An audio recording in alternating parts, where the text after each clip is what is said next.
a short little session on Sarracenia flava and how I do my pollination of the plant to get my seeds for starting in the fall. This is the flava, mostly yellow flowers. There are other varieties that have a little bit more green in them, but the flava has a good amount of yellow on there. And this is the stinkiest plant or the stinkiest flower that I'm aware of. This thing really is bad. And if you have a situation like we did this spring where you're really kind of starting out in the house because it's too cold outside, you find that this thing is really stinky. All right, so what we're going to do today is I'm going to show how I gather the pollen and how I hit the various points that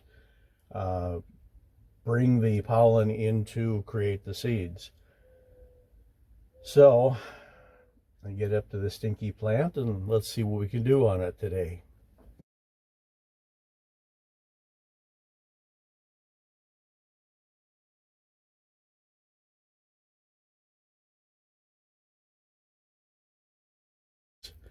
Now what I have is a flat-tipped paintbrush, and I find this works out really well to be able to scoop into the pollen and then to be able to spread it.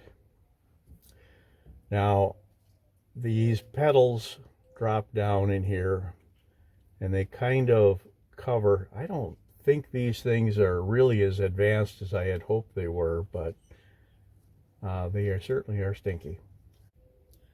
As I open this up a little bit for you, you can see the point where the pollen goes into the plant and it travels up to behind the pollen on the stamen is the ovary, and that is where the seeds will be forming.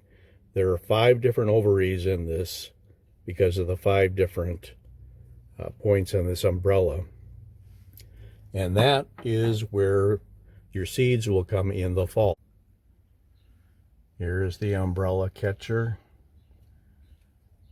the petals.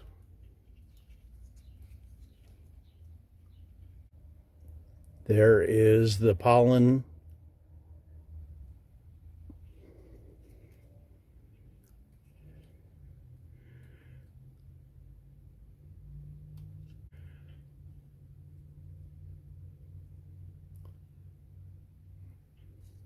So I'm collecting it from in here.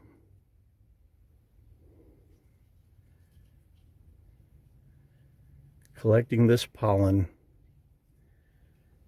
And then where it goes is right in here. There's 1, 2, 3, 4, and 5. Gather the pollen in there. See, good batch of pollen on that one.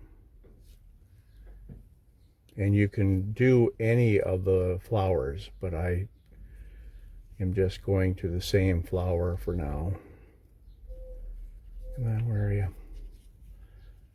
You didn't pop out. You're sitting underneath there hiding.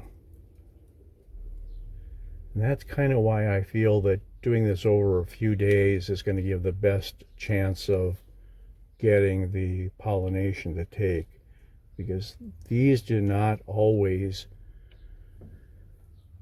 get to a fully ripe point where the pollen is ready and the female parts are ready, and it's just best to do these over a couple of days. Gather the pollen and hit the spots.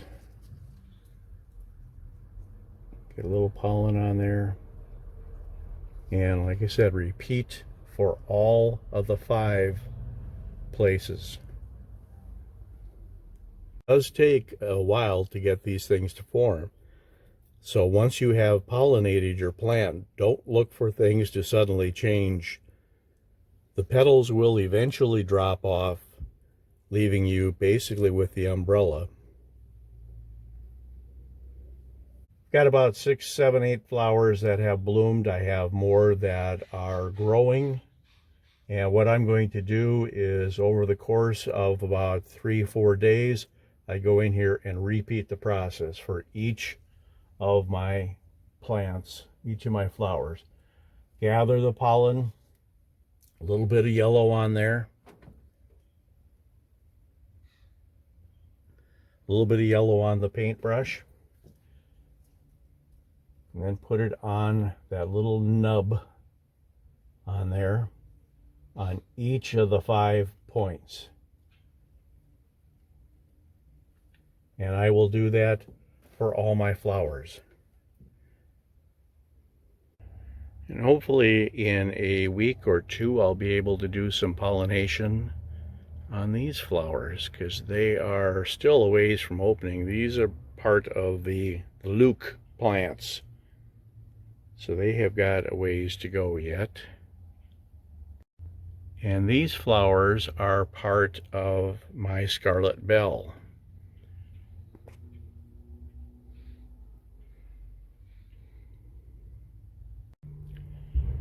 Bog garden has got 1 flower coming from it. This is the bog garden that is in another one of my videos.